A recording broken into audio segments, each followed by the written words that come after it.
بسم اللہ الرحمن الرحیم۔ مطالب الفرقان، سورۃ النحل، مکی، نمبر 16، آیت نمبر 81۔ قرآن مجید کی تفسیر خود قرآن مجید سے آج علامہ غلام احمد پرویز صاحب، اخذ و تلخیص محمد اکبر دکشت بھارتواج، نظر ثانی ڈاکٹر انعام الحق۔ آیت نمبر 81۔ والله جعل لكم مما خلق ظلالا وجعل لكم من الجبال أكنانا وجعل لكم سرابيل تقيكم الحر وسرابيل تقيكم بأسكم كذلك يتم نعمته عليكم لعلكم تسلمون۔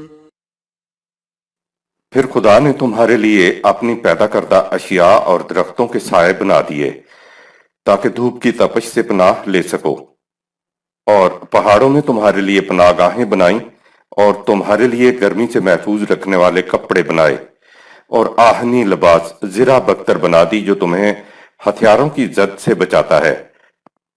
اس طرح وہ تمہیں اپنی نعمتیں عطا کرتا رہتا ہے تاکہ تم اس کے قانون ربوبیت کو تسلیم کرتے ہوئے اس کے نظام ربوبیت کے سامنے جھک جاؤ۔ جب خدا کہتا ہے کہ ہم نے بنائی یا بنایا تو اس کا مطلب یہ ہوتا ہے کہ ایسا کرنے کی صلاحیت ہم نے انسان کو عطا کی۔ آیت نمبر 82۔ فَإِن تَوَلَّوْا فَإِنَّمَا عَلَيْكَ الْبَلَاغُ الْمُبِينُ۔ اے رسول، حقائق کی اس قدر وضاحت کے باوجود اگر یہ لوگ نظام خداوندی سے پھر بھی منہ موڑیں تو تیری ذمہ داری ختم ہو جاتی ہے، کیونکہ تیرے ذمہ تو اس پیغام کو ان تک پہنچا دینا ہے اور بس۔ آیت نمبر 83۔ يَعْرِفُونَ نِعْمَةَ اللَّهِ ثُمَّ يُنْكِرُونَهَا وَأَكْثَرُهُمُ الْكَافِرُونَ۔ یہ خدا کی گنائی گئی اور نہ گنائی گئی تمام نعمتوں کو جانتے پہچانتے ہیں، پھر بھی عقل فریبکار کے فریب میں آ کر ان کو اپنی کہہ کر یہ خدا کی نعمتوں کا انکار کرتے ہیں۔ یہی کفر کا شیوا ہے جسے ان میں سے اکثر لوگ اختیار کیے ہوئے ہیں۔ ایمان باللہ اور ایمان بالباطل۔ نعمائے خداوندی اور انسانی صلاحیتیں و استعداد انسانوں کی اپنی ملکیت نہیں ہیں، یہ خدا کی ملکیت ہیں تو انہیں مالک ہی کے قوانین کے مطابق صرف کیا جا سکتا ہے۔ ایسا سمجھنا ایمان باللہ یا ایمان بالحق ہے۔ قرآن نے کہا کہ نعمائے خداوندی سب کے لیے ہیں، سورہ 11 آیت نمبر 6۔ اس کے برعکس نعمائے خداوندی اور اپنی صلاحیتوں کو اپنا سمجھ کر ان کو اپنے خود ساختہ اصول و ضوابط کے ساتھ ایک گروہ کے خود ساختہ قوانین کے مطابق صرف میں لانا ایمان بالباطل۔ ایمان باللہ پر ربوبیت خداوندی کا نظام استوار ہوتا ہے، جبکہ ایمان بالباطل پر نظام سرمایہ داری، نظام ربا یا سوشلزم کھڑے ہوتے ہیں۔ آیت نمبر 84۔ وَيَوْمَ نَبْعَثُ مِن كُلِّ أُمَّةٍ شَهِيدًا ثُمَّ لَا يُؤْذَنُ لِلَّذِينَ كَفَرُوا وَلَا هُمْ يُسْتَعْتَبُونَ۔ انقلابی گھڑی، سورہ 16 آیت 77۔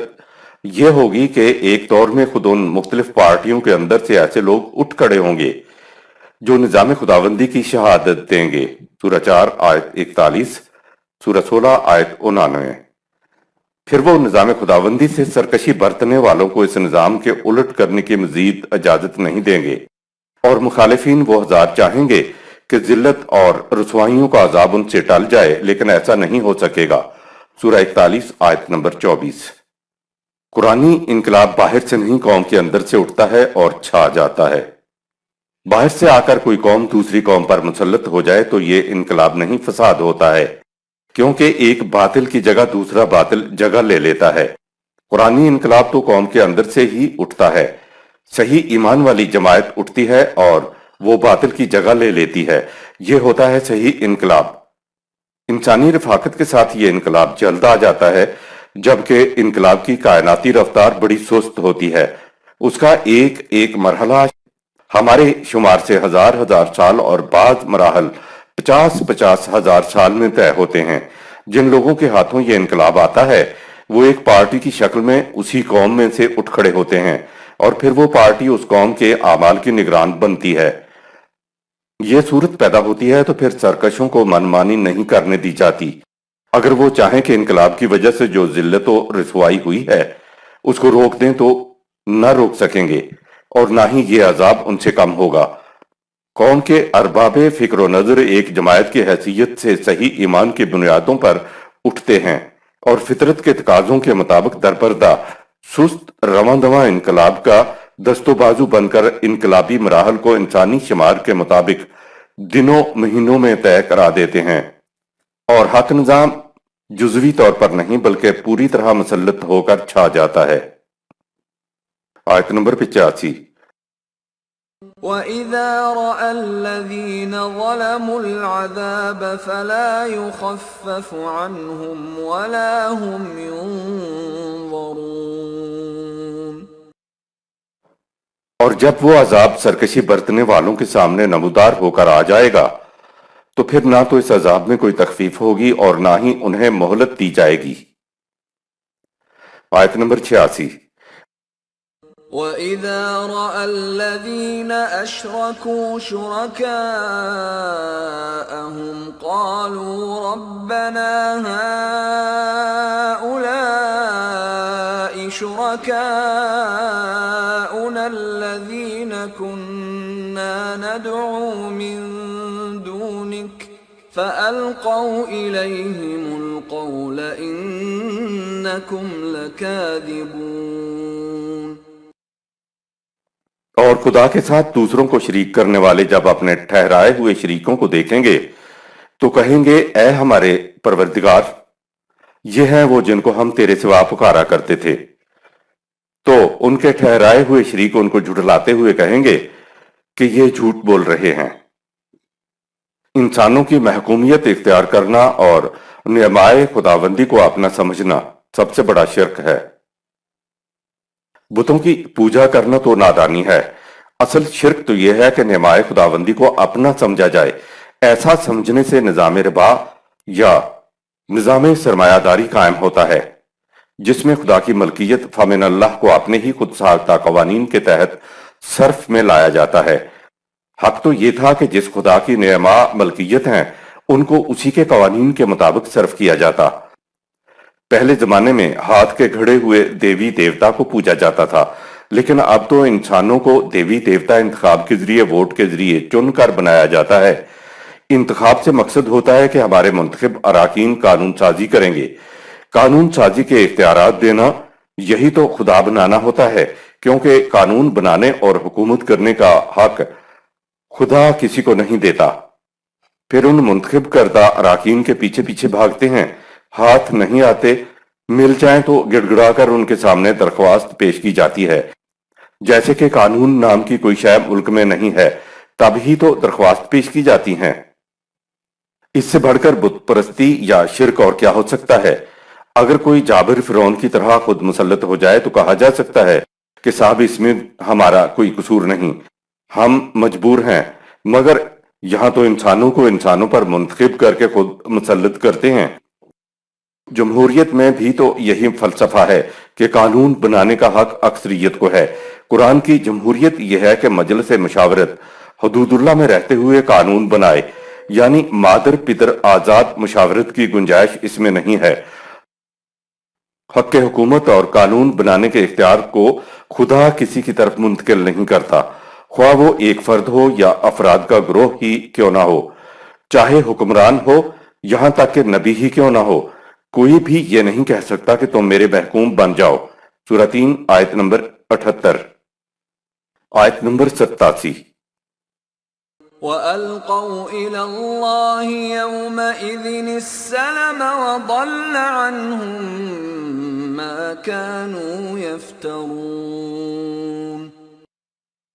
وہ سرکش اس دور میں نظام خداوندی کے سامنے گھٹنے ٹیک دیں گے اور ان کی تمام خود ساختہ تدابیر درہم برہم ہو جائیں گی۔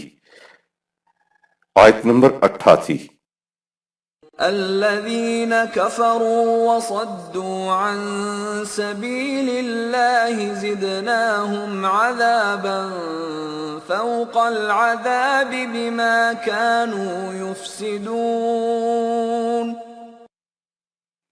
اور جن لوگوں نے نظام خداوندی کو ماننے سے انکار کیا ہے اور دوسروں کو بھی اس نظام میں شرکت سے روکتے رہے تو ہم ان پر عذاب کا اضافہ کرتے چلے جائیں گے، یہ اس لیے کہ وہ فساد انگیزیوں سے باز نہیں آیا کرتے تھے۔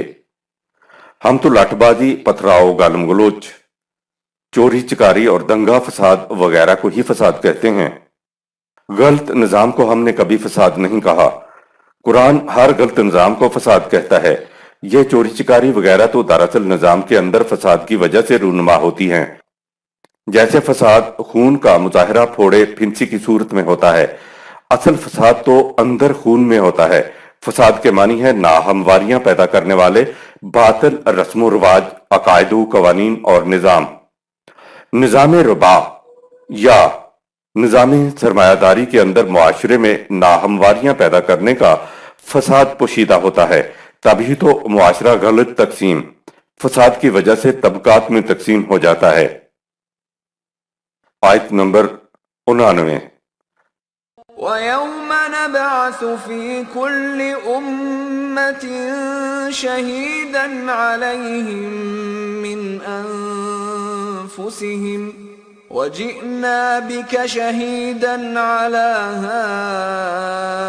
هَؤُلَاءِ وَنَزَّلْنَا عَلَيْكَ الْكِتَابَ تِبْيَانًا لِكُلِّ شَيْءٍ وَهُدًى وَرَحْمَةً وَبُشْرَى لِلْمُسْلِمِينَ۔ تصور میں لاؤ جب ایک دور میں خود ان مختلف پارٹیوں کے اندر سے ایسے لوگ اٹھ کھڑے ہوں گے جو نظام خداوندی کی شہادت دیں گے اور تم کو ان سب پر گواہ لایا جائے گا۔ سورہ 4 آیت 41۔ اس کتاب کو ہم نے تیری طرف نازل کیا ہے، یہ کتاب دین کی تمام باتوں کو ابھار اور نکھار کر پیش کر دیتی ہے، اور لوگوں کے لیے جو اس کے سامنے سر تسلیم خم کریں ان کے لیے انسانیت کی صحیح منزل کی طرف رہنمائی ہے۔ حال دنیا کے لیے سامان نشو و نما اور مستقبل آخرت کے لیے خوشخبری کا سامان اس میں ہے۔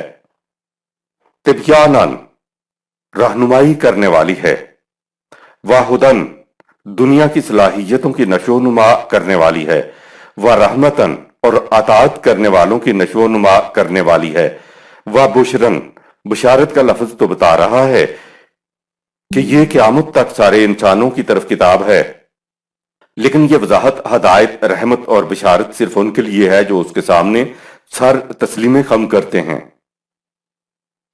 جب بھی نظام خداوندی قائم ہوگا سربراہ اللہ اور رسول ہی ہوگا، چاہے اس کا نام کچھ بھی رکھ دیا جائے۔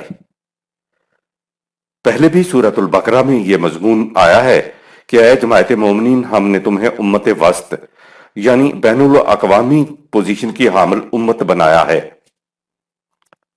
جو ہر قوم سے یکساں فاصلے پر ہے، یعنی نہ کسی کی طرف جھکی ہوئی ہے اور نہ کسی سے کھچی ہوئی، تاکہ تم اقوام عالم کے اعمال کے محاسب و نگران ہو اور رسول تمہارے اعمال کا محاسب و نگران ہو۔ سورہ 2 آیت نمبر 143۔ اس آیت میں لفظ للناس ہے، یعنی نوع انسانی پر اپنی ذاتی حکومت کرنے کے لیے نہیں بلکہ نوع انسانی کے فائدے کے لیے تمہیں کھڑا کیا ہے۔ ہم مسلمانوں کا فریضہ ہی نہیں بلکہ ہماری تو خصوصیت اور امتیازی نشان یہ تھا کہ ہم اقوام عالم کے نگران ہوں گے کہ کہیں ظلم و تعدی، استحصال اور غصب و نہب تو نہیں ہو رہا ہے۔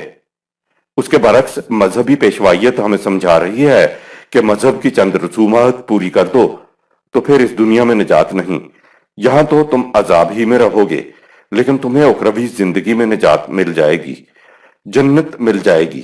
مذہبی پیشوائیت امت کو نہیں سمجھاتی کہ ہم سے کچھ چھن گیا ہے۔